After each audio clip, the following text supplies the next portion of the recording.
This is Deeper Than a Cut. I am joined by Lex, Jeremiah, D'Angelo. How are you folks doing?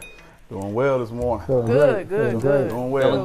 Feeling good. Doing well. Like to hear it. Okay, during this segment, we're going to talk about relationships, marriage. D'Angelo, this was an interesting topic you brought up a few weeks back.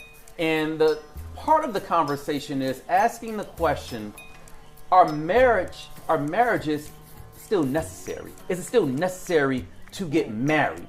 Where did that idea come about? Well, having different levels of generations of people and time migrating, things start off one way and somehow it kind of migrates to a whole different mindset at times. And with me being an instructor at the barber school now, I'm around a lot more younger generational people that has different mindsets than the traditional mindset of what has been going on for eons and years, right? And so I thought it was relevant to today's time, just to kind of get that dialogue out there and just hear perspectives from people and what they think about the level of relationship. What does that mean? What does commitment look like? Some people look at marriage as a piece of paper. We've been living together all this time, but in my personal opinion and my belief that it goes far beyond a piece of paper and a signature. It's a covenant that you make, between you and another person before God. And so that Solomon, swear that you have made unto God, before God, I take it as a serious note, but it has kind of migrated, and I don't dump on anybody's opinion or what they believe or what they think, but I just thought it was a significant topic that we can come up with and just kind of kick the ball around with and just kind of see what we think. And just hearing out the generation, because if we never hear them, we can never make adjustments on it and speak to it. And so if we let them keep thinking what they want to think, before long they'll get together and make their own thoughts and processes and come up with their own feelings about it, as opposed to the generation doing what they're supposed to and being able to just help guide and instruct. Again, it's all about having a conversation. That's it. And also, it's important to mention this is coming from a gentleman who is happily married. You and your wife have been together since high school? We've been together since high school. Yeah. But we've been married for 16 years. Just celebrated 16 years. And congrats. I'm happily married. Thank you. I'm happily married, and I look forward to seeing other people happily married. Absolutely. Okay, so let's continue this conversation. Lex, give me your perspective on relationships, what is needed for a commitment. I mean, just give me your thoughts. So my thoughts on marriage, I am not currently married, but I definitely feel that relationships have changed a lot. Everybody loves that old school love, that rocking chair love, that 50 years, and want to know how you get to that place to where you're still together and still finding new ways to expand the love and keep the spark going. And honestly, I don't feel like this generation has the work effort that it takes to keep that relationship alive and keep it going. Nowadays, everybody gives up. As soon as things get tough and things get hard, the easiest thing to do is leave. And with that being said, it's hard finding somebody that respects those same values and morals of putting the work in and, doing the work that you did to get the person, putting that same effort in to keep that person. And when it comes down to commitment and loyalty and respect, I feel like a lot of times this generation strays away from that. I feel like social media plays a big part into how people structure their relationships, just trying to keep up with the next. Everybody loves the idea of love and want to have a big extravagant wedding and all the people, and it's just really more so catering to everyone else. But to the couple, I don't feel like it's about everybody else. I feel like it's about you and your partner and wanting to create that union and do the work it is to keep it there. An old friend of mine, when I lived in Milwaukee, my old barber in Milwaukee, He said something to me years ago. He said, it's not a relationship unless you can argue and move past it and grow from it. Like if it's not if you can't argue, it's not a relationship if you don't argue. I agree. Elaborate. I agree. I mean, Definitely. there has to be some rough patches or some disagreement. And I'm speaking from a man and a woman. Yes. So if you're talking about a man and a woman being in a relationship, trust me, I can guarantee you. It is of a surety that there's going to be some disagreements because we're just wired different. It's not nothing that you have to do intentional. All you have to do is just live. You look at the sky today and you say it's blue and she say, I see white clouds. And there's a disagreement, right? And so, but to resolve that disagreement is going to stand the time and test of how that relationship can go. Nothing, I don't care, no relationship, including marriage. If you can only be cool with me during the good times, and we can't get past rough times, because offenses come. You're gonna be offended with some of the stuff that she say, or some of the stuff that she do, or you have to be able to move past it. But the moment you can move past it is when you can say, you know what, it ain't just you beautiful, or I enjoy, having relations with you. I actually love you enough to say, I don't like that. What can we do to correct it and move forward in that? And so the moment you have those rough patches and places in life, it proves to you who you are, and what you have in a relationship, especially in a marriage, because you did it before God. And so in sickness and in health, in good days and bad days, ups and downs, you still got to be able to come back and resolve that thing because of the relationship that you set before God in a marriage and said, I'm going to be here no matter what. And so we got to make sure we do that. Okay. Lex, you made a good point about a lack of effort. Jeremiah, I want to bring you into this conversation. Where do you see a lack of effort in today's world?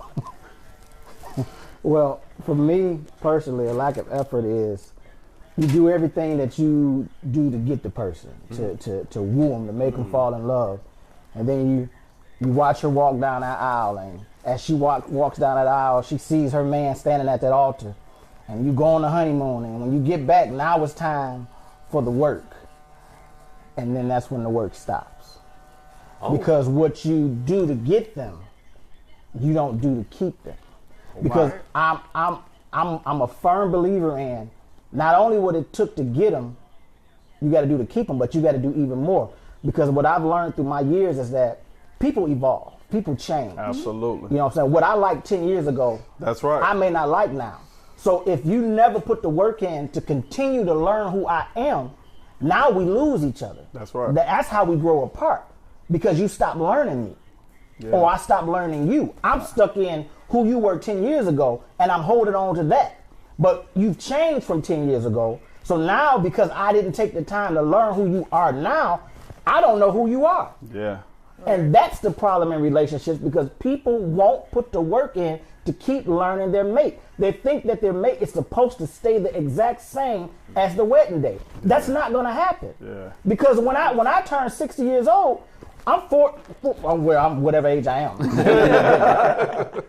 I'm not going to like what I like then. You're right. Right now, I ride motorcycles. Right. I may not ride motorcycles when I'm 60 years old. I may not even like them.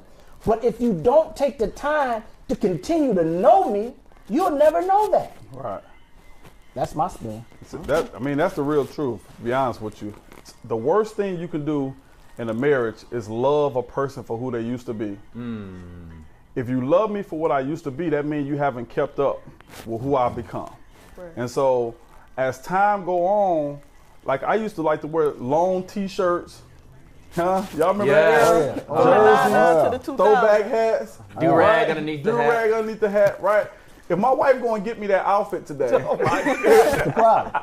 That's going to be a problem for me. I'm like, babe, what you doing? Well, baby, you remember I bought you this back in 2000. Yeah, I was only 15. Yeah. It's 2000. How you gonna give me something 20 years old? I'll take a shirt that fits. And so that's and as much as we laughing at it, that's what some people do. Yes. Because they don't update their resume on their spouse. So realizing what a person like today and what they used to like is gonna be the difference between you being able to satisfy the person or dissatisfy the person. Marriage is always going to be a use thing. You use him, he use you. You're going to be using each other because that's what you're made for. That's who you depend on. There's nothing wrong with being used. The biggest thing is when you're misused. That's the fact. If you misuse me, then I feel like, well, what part am I really playing in this relationship? Are you telling me who I am and not let me be who I am and loving me for where I am and us growing together, maturing? When you start off, you might need a 4-bedroom house. When the kids get older, you might not need the 4, 5-bedroom house. You might need a condo. Yes. And so the evolution, what I mean is just the evolution of time is going to change. And as times change, if you don't change with the time and you love me with who I used to be, then I'm going to leave you back there with what you used to be. And that's why you see a lot of marriages end up in divorce. With that being said, ladies and gentlemen, someone very close to me was married, now divorced. And one thing that individual said was, during his marriage, they went through counseling, but he wished they would have done that before they got married. Yes. Have gone through counseling beforehand. Yes. That would have made it would have made a huge difference. Definitely. Anybody that asks me to marry them, that's what I do. I will not marry anybody unless I'm able to do counseling first. What is it about counseling before you get married that makes the difference? It lays a foundation. Okay. It lets the person know, okay, going in, these are some of my ground rules. These are some of my deal breakers. This is what I can deal with. This is what I can't deal with. Or it's let me know the opposite person. Can I deal with this from this person? Can I not deal with this from this person? For me, it sets a foundation going in. So now, once you end the marriage, you can't say, I didn't know. Right. Because you didn't tell me. We didn't talk about that. It lets you know what the deal breakers are. And there are deal breakers. Absolutely. One for me, I can't be with nobody that don't work. I can't do it. I don't want to be the only income in the house. Because looking at how today's times is, it takes two to tango. That's just my personal preference. But in counseling, you'll hear that. And then you'll know, I don't want to be with you because I don't want to work. I want to be the housewife. Or I know that I can't be with you because you want to be the housewife. That's just my personal take. So it sets the foundation. Let's not forget about inflation either. Absolutely. Especially with counseling. And in my current relationship, I spoke with somebody, my car dealer actually. He does relationship counseling and he ordains people, and he was talking to me about it. And he had some interesting points. He gave me a survey to take, and he gave both of us a survey actually, but we were to take it separately and collaborate on our answers in a counseling session, but not necessarily disclosing what one another said. And it has some very interesting questions on there, questions I never even thought about it. Personal questions about what I view about my partner, what I know about the person that I'm with, and how well we would be together. And at the end of the survey, the question was, would you date you? Would you want to marry you? And based off all these realistic answers that you gave. And then he also asks, what would be a reason to get a divorce?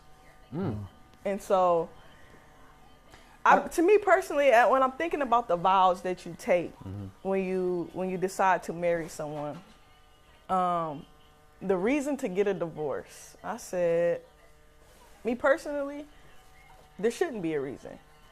Because if you're taking those vows for better or for worse, nobody put the limitation on what the better was or what the worse was. Or if you exceeded this worse or did this thing, this forbidden thing in this relationship, that is grounds to terminate it.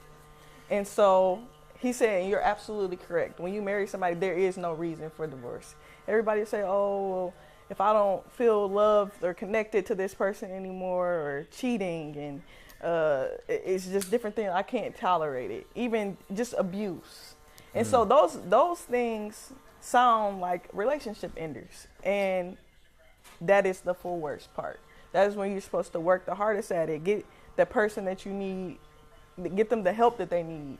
Go to additional relationship counseling, whether it's, physical problems, substance abuse problems, and anything that occurs in the relationship to where you don't like it, or, we just grew apart. Bring it back together. Do what you have to do to make this relationship work, because at the end of the day, when you get married, everybody loves the idea of love. but real, true, unconditional love is unconditional. Unconditional love, Lex. Unconditional love. Unconditional love. That's a tough one to find. That's a big word. That is huge. That is huge. It is. And that's why I brought the subject up, because it's so vast and so many things that can be said about, marriage and relationships. And it's just Unconditional love, you're taking the pros and the cons. that's the thing. But you're marrying this person though. That's because right. you want to be with them for better or for worse, through sickness and in health, until death is the only thing that separates you. But here's the caveat to all that. We use a lot of these words. We use these big fancy words, but really won't grasp the meaning of it. Unconditional love, meaning it doesn't matter what the condition is, but we really don't mean it. We just like the word. You just want the paper at that point then. So that's why I said marriage in the generation is completely different. Everybody wants that old school love that my grandparents been together 50 plus years. Oh, how y'all do it? What's the secret? That's unconditional love. I'm sure that they've been through the highs, the lows, the lowest of the lows, but they didn't leave. They didn't stop working. They didn't stop progressing. They didn't stop learning. They didn't give up. They kept that family together, that glue. Marriage is work. And that's what people don't want to do. They don't want to work at their issues. They don't want to work at their problems. They don't want to put in the work. And a lot of times, when you got one person working, and the other one is not, you drain the other person. It is definitely draining, but that's that unconditional part. That's that it's gonna take. I seen an interview with Michelle Obama, and she was talking. I think it was on an Oprah show or something, but she said it was, I want to say 9 years where she could not stand Barack. I couldn't stand being with him. That's when they started having kids and their relationship was off. I couldn't stand being with him, but I didn't leave because we had these kids. But everything changed when we had kids. The time that we didn't have time for each other. And how he was moving throughout his career and getting ready for all the political things that he was doing. It's just like he was never there to help me. And then I was like, what about me? I got these kids and I'm doing all these for these kids and you're working. Like, what about me? In that 9-year span, do you know how hard it is being with somebody for 9 years and just feeling completely detached? But I guarantee you this. In that 9 years, she believed in that man's vision. She might not have liked the process to get to the goal, but she believed in that man's vision. A lot of times people literally, if I believe in old school love, the man is the head of the house, all right? Okay. If the vision for the family is this, and we get into a rough patch where, we're sacrificing this and you're not getting what you want here. A lot of times, from what I've seen, is because she don't like it. Now, I'm about to show out. I'm about to show you I don't like it. I'm going to tell you this and you that, and you ain't doing this and you ain't doing that. And all that man is saying, all I'm trying to do is make a life for us. And right now, we got to sacrifice. People don't want to sacrifice. But at the end of it, we going to come out on top. My dad and my mom, they've been married almost 50 years. Both retired from Ford Motor Company. I watch my mama bring her check home to my daddy every day, every week. I couldn't understand it as a kid, but they both retired millionaires. And she said to me, to my face, I didn't like it at first, but I believed in my man. When we used to eat chicken and rice every day because he was stacking money to buy a house, I didn't like it. I wanted to go buy me a new dress. I'll hit you with this too, and it goes both ways in any particular household. Yeah. Like my grandmother and grandfather in Montgomery, Alabama. From the stories I've been told, my grandfather was not good with money, but my grandmother used to take his checks and the money she made on the side, put it in a box to where she saved up enough, brought it to him, put it on the table, said, go buy that land, go build that house. You have to understand who's strong at what points in every particular household. Totally agree. You have some who are better at organizing with money and other assignments, and vice versa. You have to know who's good at what. Absolutely. That's fair? Don't compete with each other. Yeah. A lot of people try to compete. Yeah, it's not a competition. Versus That's You the gotta biggest piece. compromise. It's so many. Y'all really stirring me up over here. I'm serious. Y'all don't really preach, understand what y'all really doing. I'm serious. No, and I'm just real quick. Go guys, for it. All right. It's so many aspects to this, and I'm gonna say this.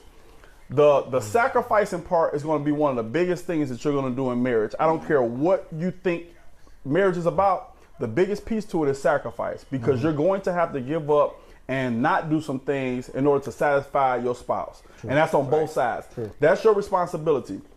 Your responsibility is to satisfy him. His responsibility is to satisfy you. And so when y'all are doing that, there's going to be some sacrifice that take place. The biggest thing that the other thing that we have to do is identify who does what well. I realize I don't mind working hard. My wife, unlike Jeremiah, my wife, I don't need her to work. She don't have to work. And so his household and my household is two different households. Right. And so I can't bring his philosophy or his philosophy into my household, because then it's going to disrupt my household. Right? So he can't bring my philosophy into his household as it relates to that, because it will disrupt his household. Right? My wife is better at paying the bills. Right? So she can go on the computer and type it up and put it in, do all that. I don't do that. She's better with the numbers. I don't do that. I can go on there and do it, but it's her responsibility is to do that. I'll give you the money. You can pay it out my account or our account, but at the same time, that's your strong suit. And you said something that's very critical. I'm going to end with this.